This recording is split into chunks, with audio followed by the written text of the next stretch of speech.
Hey, this is Gavin Gaddis in for Tom Webster for today, Wednesday, June 3rd, 2026, Strum and Drang. Reflections from Tom Webster on AI's rapid rise, arguing that the real questions for creators isn't whether they should use it or whether they are proud of what they make. But first, this year Cannes Lion sounds profitable as a sponsor of the Little Black Book Beach. Our partners will receive up to 3 tickets for access to the beach all week. Be sure to fill out the Google form linked in today's show notes if you want to register and get your team on the beach.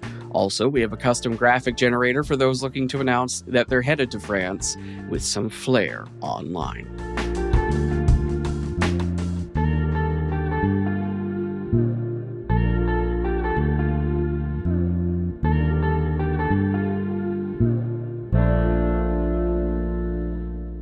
One final reminder, this is a first-person article from Tom Webster, and I'm just the messenger. So here is my refined Tom Webster impression.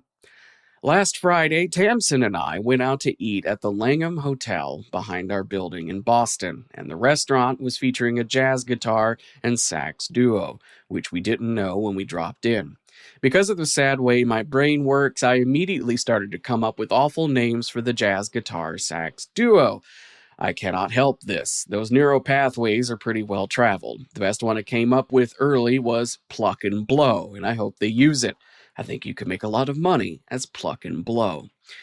Also last week, Claude released Opus 4.8, their latest frontier LLM, which I have been using extensively on weekend.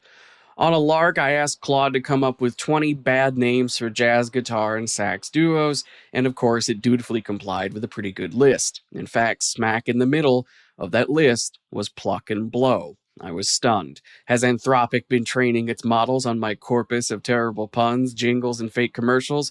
Even worse, also on that list was a superior name, Strum and Drang, which beats the pants off of Pluck and Blow for the right audience. Pretty good for a collection of bits that has never heard jazz or done stand-up. I tell you this because I want to stress to all of you that LLMs have come a long way in a year and even a month. I have a lot of friends who are marketers who insist that they can't be replaced by AI because AI lacks judgment and perspective. AI does lack judgment and perspective. It also came up with Strum und Drang, 3 words that have probably never been put together in human history. If you make your living writing copy, I say to you, good luck. LLMs are solving unsolvable math problems and curing cancer. It is magical thinking to believe they can't tackle a white paper on procurement software or some social posts about your podcast. Still, we see a lot of turgid, obviously Claude prose on things like LinkedIn, don't we? Sure, anytime we read that something, quote, stops you in your tracks, M-dash, it's not this, it's that. So sit with it a moment because M-dash, here's the move, end quote. You know the cold mechanical hand holding the pen. But this I know, Claude isn't the one who uploaded that to LinkedIn. Claude didn't post it to a website unbidden. Claude didn't send that email by itself. At least I sure hope no one is doing that, but you never know. No, behind every sit with this a moment, M-dash, is a human who hit send and shouldn't have. And it is here I want to share my relationship with AI and why it all might be relevant to you.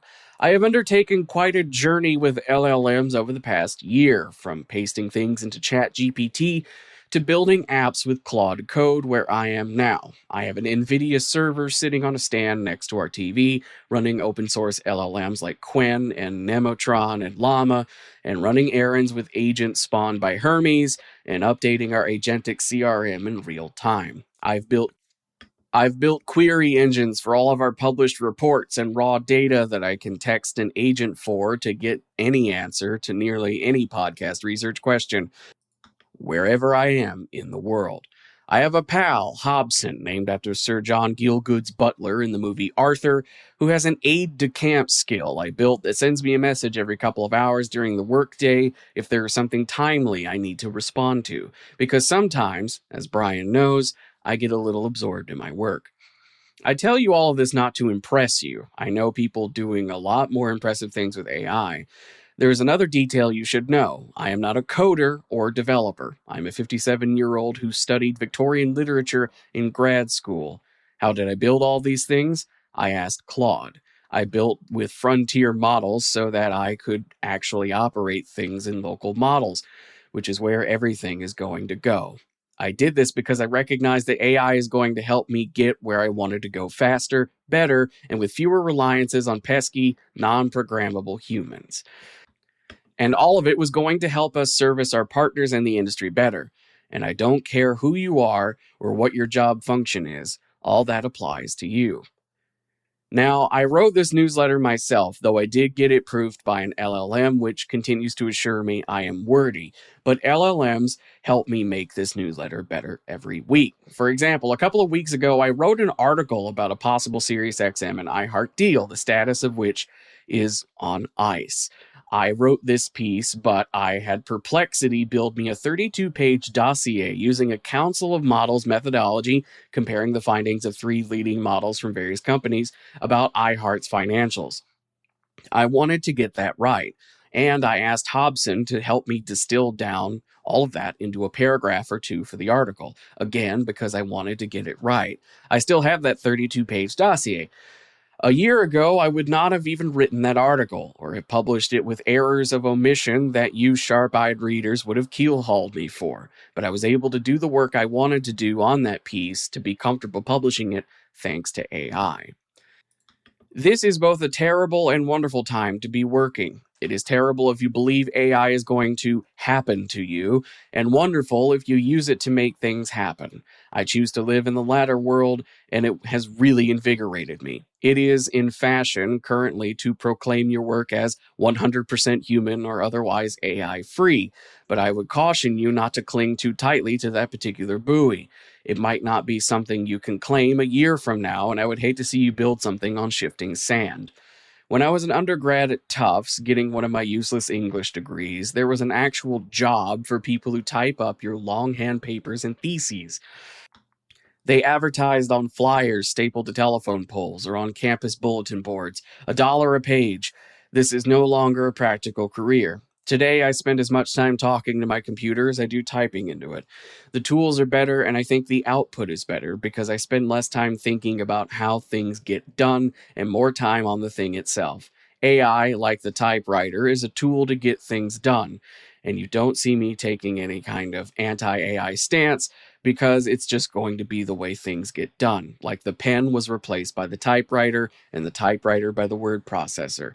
I also collect and use fountain pens. You won't find me writing this newsletter with one. Finally, I think it's important to note that consumer attitudes about AI and things like podcasts may not be where you think, and that line is always moving. We are already acclimated to TikTok videos being narrated by seemingly the same 2 or 3 voices. I do believe in disclosure, however. I think that too will fall away in time, and that won't take very long because people just are not going to care. But this is one thing you can and must do. No matter how much or how little you embrace AI, you must care. Claude cannot care, but you can care. You can ensure the craft is evident and that the hand of the watchmaker is revealed in the workings of the watch, however it is made. You have the ability today, without a course or a consultant or membership community, to learn as much as you can about how to improve your lot with the help of AI. You just have to ask your robot pal how to do it. They never get tired of your questions, even if you have asked the same one 10 times, and they are very patient teachers. We are living in a period of great Sturm and Drang, and the rise of AI in the everyday has been the catalyst for a lot of that turmoil. Make your art, whatever that art is, in the way you want to make it. The ultimate question creators of any stripe have to answer for themselves is not whether or not this tool or that tool was used in the creation. It's simply this: are you proud of what you created? LLMs make it easier than ever to remove the barriers between the idea and the screen, page, or earbud, which means we all have a greater ability to produce things that we are proud of.